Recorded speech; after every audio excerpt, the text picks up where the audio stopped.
काशी में है पासी टावर? नहीं नहीं, इटली का पासी टावर नहीं, बल्कि काशी में है 9 डिग्री तक झुका हुआ एक मंदिर। तो चलिए जानते हैं कि आखिर ये मंदिर झुका हुआ क्यों है।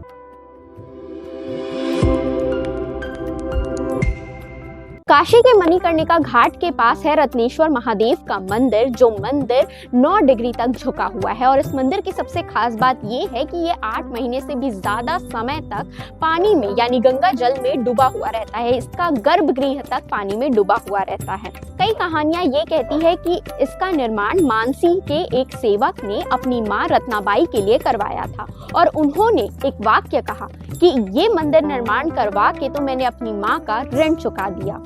लेकिन उसके बाद से ही ये मंदिर झुकने लगा, और ये मंदिर यही दर्शाता है कि माँ का ऋण कभी नहीं चुकाया जा सकता। एक और कहानी ये कहती है कि अहिल्याबाई की सेविका रत्नाबाई ने खुद इसका निर्माण करवाया और अपने नाम पर मंदिर रखा, जिसके बाद अहिल्याबाई क्रोधित हो गई और उन्होंने ये श्राप दिया कि ये मंदिर हमेशा झुका हुआ रहेगा। अब ये दोनों कहानी में से कौन सी कहानी सच्ची है, ये तो काशी जाकर ही पता चलेगा।